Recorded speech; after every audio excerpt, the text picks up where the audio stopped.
Bueno, vamos a iniciar el segundo turno de comunicaciones con dos ruegos.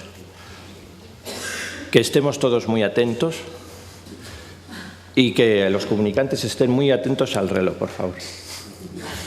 ¿Vale? Tenemos un turno de preguntas, yo creo que bastante amplio. Eso nos da un colchón ahí por si alguno se expande un poco. Pero si lo hacemos todos, no nos va a dar tiempo ninguno, ¿vale? Soy un poco serio y estricto, pero es mi carácter. Así que no hay más. Bueno, no pasa nada, ya me entendéis. Os voy a presentar entonces a los comunicantes y así no perdemos más tiempo.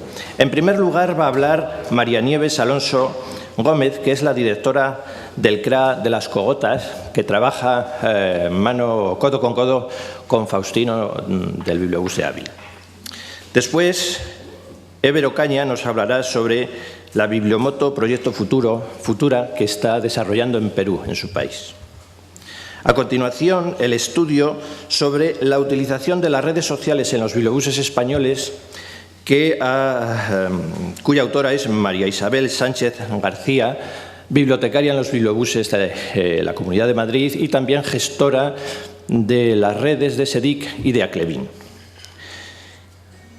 A continuación, el proyecto Berragu será descrito por sus autores y factores, que son Martín Saragueta y Marimar Agós. Y por último, el estudio de Javier González Cachafeiro, estudio y análisis del catálogo de la biblioteca circulante de la Escuela Sierra Pambley de Villablino, de la Fundación Sierra Pambley en los años 30, primera fase. Bueno, en primer lugar agradecer a Aclevin que haya aceptado esta comunicación que yo os voy a ofrecer.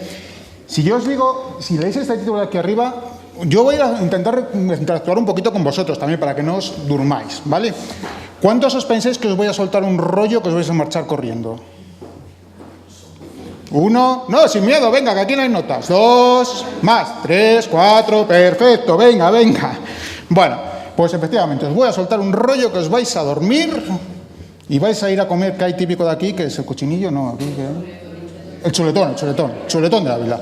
Vale, bueno, pues os acabo de mentir. A mí no me gusta dar comunicaciones, ni conferencias, ni rollos de estos. Yo a partir de ahora os invito a un viaje, ¿vale? Un viaje que nos va a llevar a que de todo esto que vosotros trabajáis, ver de dónde viene, ver cuáles son vuestras raíces. Yo no soy bibliotecario, yo soy archivero, ¿vale? Vengo de la Fundación Sierra Pambley, de León. Uy, alguno ya me va a empezar a tirar cuchillos, no. Ahí. Muy bien. Bueno, pues hay que hablar de un contexto, del contexto del libro, del contexto de esas bibliotecas circulantes de los años 30. Yo no tengo tiempo, por el tiempo reducido, de explicarles la historia de la Fundación Sierra Pambley, ¿vale? Pero lo que he hecho es que aquí, en el bolsillo de la chaqueta, me he traído a un compañero, a un amigo, que nos va a hacer el contexto. Así que yo ahora les voy a pedir un favor, vamos a hacer un juego. Quiero que cierren los ojos, no se duerman, ¿vale? Y quiero que escuchen muy atentamente cómo era la Escuela Sierra Pambley de Villablino en los años 30, incluida la biblioteca, ¿vale? Una biblioteca de la que vamos a hablar y de la que vamos a ver nuestro protagonista. Venga. Close your eyes, si hay alguien en inglés. Venga. Situada a la entrada de Villablino, avenida Asturias, con la entrada por la carretera. Todo cercado con un muro, cancilla de hierro. El edificio de la derecha, vivienda de los profesores don Bautista y don Constantino, a la derecha. A la izquierda, el colegio, todo de piedra, en 2 plantas. La primera, salas de clases de alumnos de 20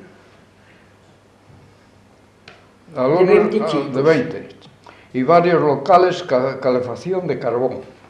Planta segunda, local de biblioteca, de local de las clases de 20 chicas. Esta biblioteca se podían llevar libros para quien les quisiera leer dejando un volante de entrega. Ese, sí,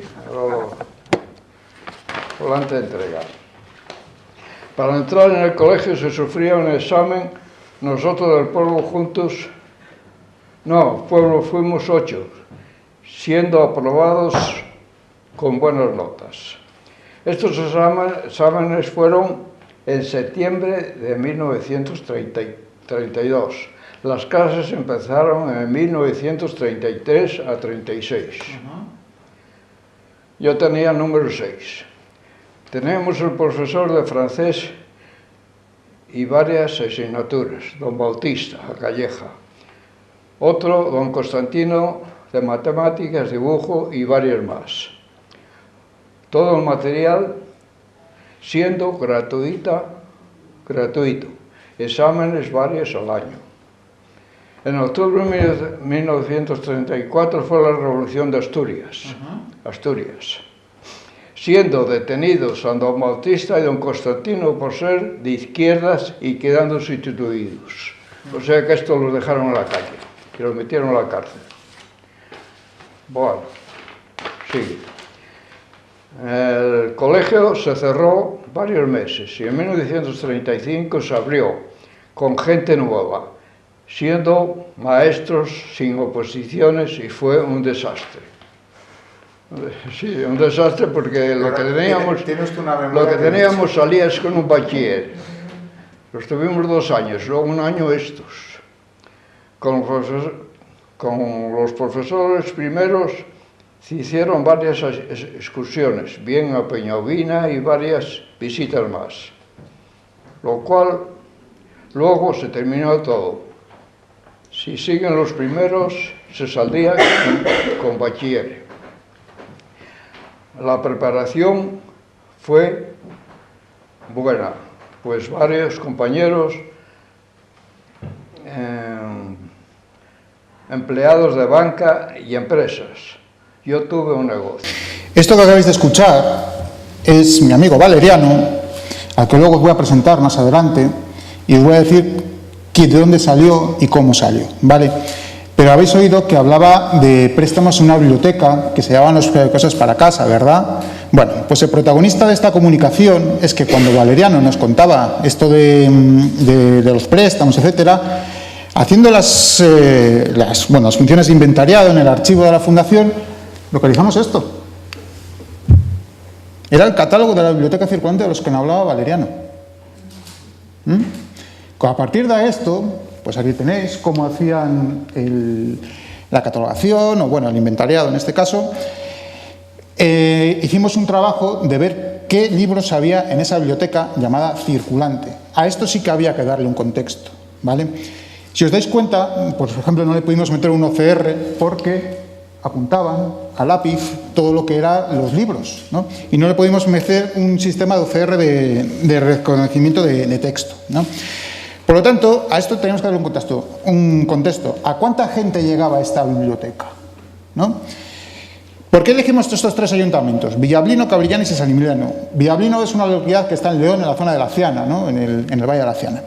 Porque era de los 3 ayuntamientos de los que la escuela de la Fundación Sierra Pambley, que tenía en Villablino, relacionada con la instrucción libre de enseñanza, recibía alumnos, ¿no?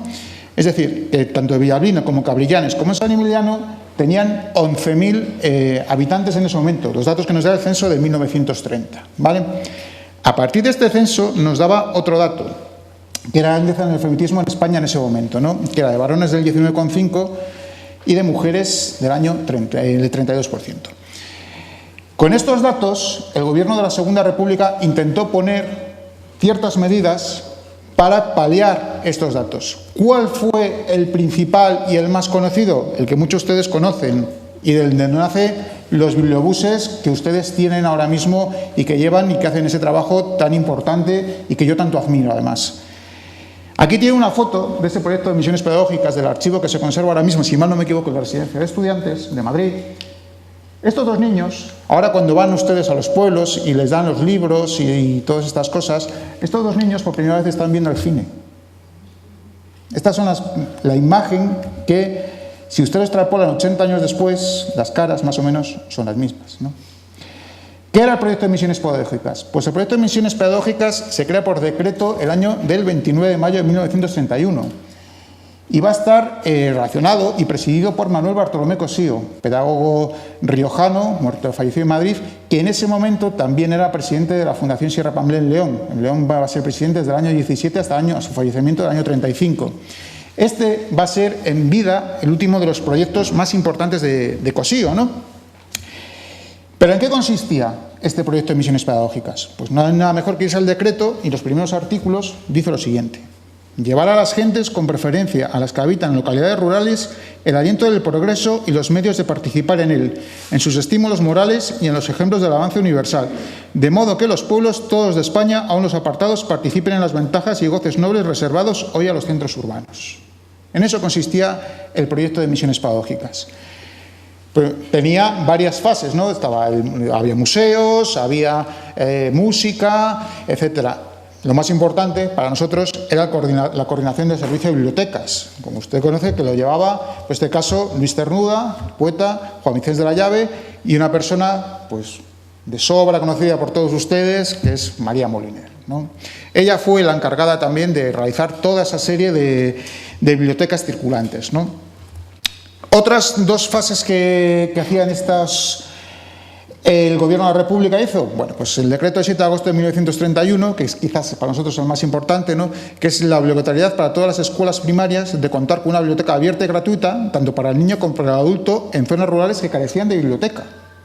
La biblioteca de la escuela se abría para todo el público, para toda la gente, ¿no?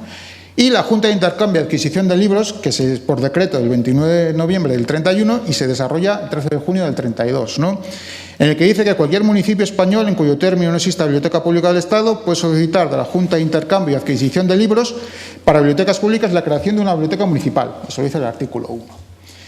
Con estos mimbres y con este contexto nos pusimos a trabajar. Aijo, aijo, aijo, aijo, ¿no? Nos pusimos a trabajar. ¿Qué hicimos?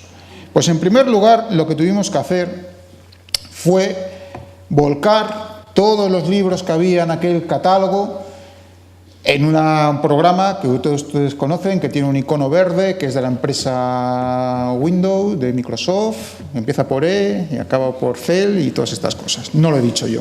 Vale.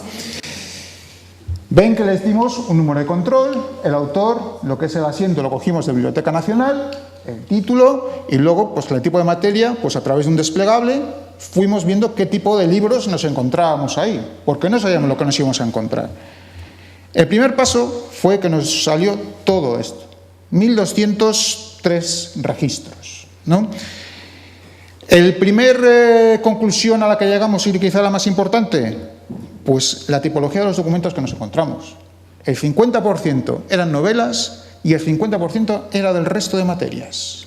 Es decir, estaba perfectamente equilibrada, ¿no?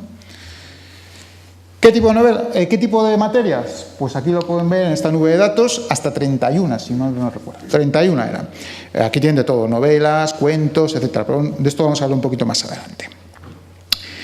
Otra de las grandes conclusiones a la que llegamos es que había una diferencia perfectamente clara de lo que es una biblioteca de carácter escolar y una biblioteca de un centro de adultos, ¿no? Una biblioteca para adultos. ¿Qué tipo de libros nos encontramos en la biblioteca? Está la parte para adultos. ¿Qué tipo de biblioteca nos encontramos de títulos? Nos encontramos en la parte de niños, en la biblioteca juvenil. Pues los clásicos, ¿no? Ahora para nosotros son clásicos, pero para aquella época pues eran bastante novedosos, ¿no? Pues Conde de Montecristo, Los Tres Mosqueteros, Doctor Jekyll y Hyde. Y siempre me gusta llamar la atención sobre un libro que se llama Ciudades de Ensueño, de un peruano que se llama Gómez Carrillo, en el que despierta al niño la ansia de viajar, de buscar nuevos mundos, ¿no? Esa fantasía, esa forma de buscar nuevas cosas, de abrir los ojos, ¿no? de ver esos niños como abrían los ojos al cine, ¿no? Pues esos libros lo tienen ustedes en esa biblioteca. La parte para adultos, ¿qué libros teníamos? Pues Fernán Caballero con La Gaviota, Zarlacaín el Aventurero, de los episodios nacionales de Pérez Galdós, luego les comentaré, y una parte quizás la más bonita y la más chula, que era la dedicada a las biografías. Había muchísimas biografías de Gandhi, y aquí les he puesto una foto, además muy molona, que es de gente de la Primera Guerra Mundial, de soldados de la Primera Guerra Mundial. Había muchas novelas sobre aquella guerra.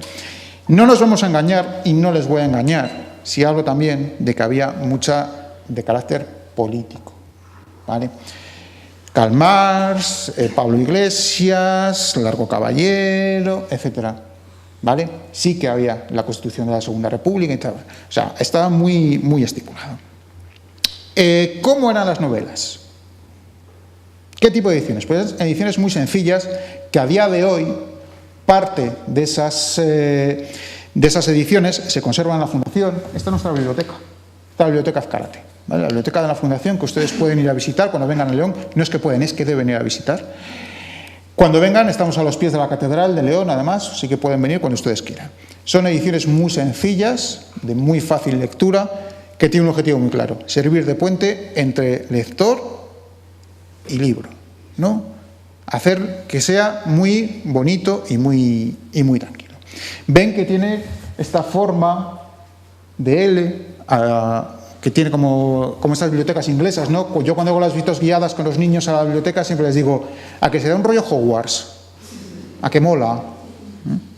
Bueno, pues esta la diseñó Cosillo también, pero esta merecería otra comunicación.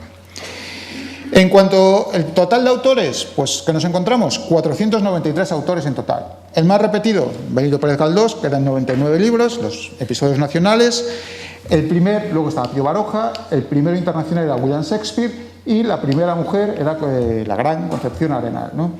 Ahí vemos cómo también estaba bastante equilibrado, ¿no? Todo lo que era el catálogo. En cuanto a nacionalidades, quizás también la parte más curiosa, nos encontramos 31 nacionalidades. 44 eran autores españoles, franceses eran 22 y una clara influencia también de autores rusos, ¿no? De Dostoyevsky, etc. Nacionalidades curiosas que nos encontramos, pues habría libros indios, irlandeses, cubanos, de Escocia o de Japón, ¿no? Hay que tener en cuenta que estamos hablando de una biblioteca circulante, de una biblioteca, digamos, rural, ¿no? Tener acceso a toda esa documentación era, bueno, pues bastante importante, ¿no? Y sobre todo que a día de hoy lo conservamos. Pero quizás mis palabras no me pueden creer o no me pueden creer. Pero bueno, yo les voy a mostrar algunos documentos que yo tengo ahora mismo en el archivo. Esta es una memoria que firmó el bibliotecario Pío Álvarez, fusilado en la Guerra Civil, del año 34-35. Quizás lo primero que les llame la atención es ese número de ahí. 25.904 libros se prestó la Fundación en aquellos años, ¿no? Y la división que hace muy clara, primero por meses y luego la biblioteca fija y biblioteca circulante. Hay que tener en cuenta que la Fundación Sierra Pambley en este momento tenía 5 escuelas: León, Villablino, Villameca, Morelos de Tabra y me queda una, Villameca. ¿Vale? Ahí tienen. Y quizás lo más importante era que el 60% de los préstamos se dedicaba a la biblioteca circulante y la mayor actividad en el último trimestre del año. Y quizás, ya casi voy a ir concluyendo, lo más importante es una carta que localizamos no hace tanto, que es esta. Ahora les pregunto, ¿alguien recuerda la palografía y todas esas cosas? ¿No? Alguno le está diciendo, ¿no? Bueno, pues esta carta es de una maestra bibliotecaria de la Escuela de Hospital de Órbigo, que se llamaba Esther Uceda, que le escribe a Luis de Azcárate, que en ese momento era el patrón administrador de la Fundación. No tiene fecha, pero bueno, datándolo un poco es del año 32, está clarísimo. Y en esta parte de aquí va a decir una cosa que no se estresen, que se la he traducido. Ahora bien, el curso que viene no hay más remedio que ampliar la biblioteca. No puedo contener a tanta gente. A pesar que algunos quedan en el pasillo, habrá que hacer también más mesas y usted ha visto que no caben más. Si se hace esta ampliación, harán falta más libros. ¿No? Qué bonito. Pues eso se lo escribía en el año 32 Esther Uceda a Luis Azcárate, que por favor le dieran más libros y que ampliara la biblioteca, ¿no? A modo de conclusión, estamos en un claro ejemplo de la línea marcada por el gobierno de la Segunda República en cuanto al tema de bibliotecas. Hay que tener en cuenta que siempre se habla que este proyecto de misiones pedagógicas es el germen de lo que hoy ustedes es su trabajo, de la mayoría, que son los bibliobuses y de qué trabajo hacen. Hablaba antes la compañera de los kilómetros que se hacía, pues esta gente también se lo hacía en aquellos caminos de tierra. Alguno recuerda también, existen vídeos de cómo llegaba uno de los proyectos de teatro más conocidos del proyecto de Misiones Pedagógicas, era La Barraca, ¿no?, con Federico García Lorca. Y hay algún vídeo, está en YouTube, lo pueden ustedes ver, de cómo llegaba a La Barraca en aquel autobús, ¿no?, con Lorca, etcétera, que iba a hacer La vida sueño, etcétera. La influencia de la institución libre de enseñanza no tengo tiempo para contarles, pero es clarísima, ¿no? Hay que tener en cuenta que en este momento estaba a pleno rendimiento proyectos que a muchos les sonará como la residencia de estudiantes, como la residencia de señoritas, como todos estos proyectos donde estudian los Lorca, Buñuel, Dalí y mucha gente más. Siempre lo digo que el 95% de las que han conseguido un premio Nobel en este país salieron de la residencia de estudiantes, ¿no? Y el entusiasmo que ustedes han demostrado en el poco tiempo que he estado en este congreso, pero que siempre hay en todos los trabajos y que yo le voy a demostrar ahora prácticamente para acabar. Porque los sueños y todo este entusiasmo muchas veces se plasman en realidad, y a mí Valeriano, que es este hombre que está aquí, me dio una lección de vida ese día que yo me lo llevé al archivo y me hizo esto que yo les voy a contar. No lo vamos a ver entero, porque no tenemos tiempo. Valeriano, la noche antes de venir a verme, Valeriano tiene ahora mismo 98 años y utilizó esa biblioteca. Y la noche antes de venir a verme, se puso con papel y boli a decirme y a redactar sus recuerdos de la escuela y de la biblioteca, ¿no? Y para que vean que esa memoria no es efímera, ese documento que Valeriano tiene en la mano ahora mismo está dentro del archivo ya forma parte de mi archivo, del archivo de la Fundación. Y es uno de los momentos más emocionantes que yo he pasado como archivero, en el que Valeriano me dio una lección de vida que con 98 años me dio aquel premio de la vida, ¿no? de que lo tuvieron. La que está hablando es su mujer, ¿vale? Que de vez en cuando le metía codazos, ¿no? Acuérdate de no sé qué y tal. Ya, eso es de Eso soy yo ahí jodiendo el plan. Para entrar en el colegio se sufría un examen, nosotros el pueblo juntos. No, pueblo fuimos 8, siendo aprobados. Aquí le dejo ver un poquito. Y ya prácticamente para finalizar, a mí siempre me gusta acabar estas cosas con algún tipo de frase de estas lapidarias, molonas, super guays. Y esta vez pues no me he podido escapar de elegir una de María Moliner, que en el año 37 va a decir lo siguiente: el bibliotecario, para poner entusiasmo en su tarea, necesita creer en estas dos cosas: en la capacidad de mejoramiento espiritual de la gente a quien va a servir y en la eficacia de su propia misión para contribuir a este mejoramiento. Creo que a día de hoy esta frase tiene 80 y no sé cuántos años, pero creo que tiene plena vigencia y muchos de nosotros, yo procuro intentar tatuárnosla todos los días. ¿De acuerdo? Sin más, muchísimas gracias.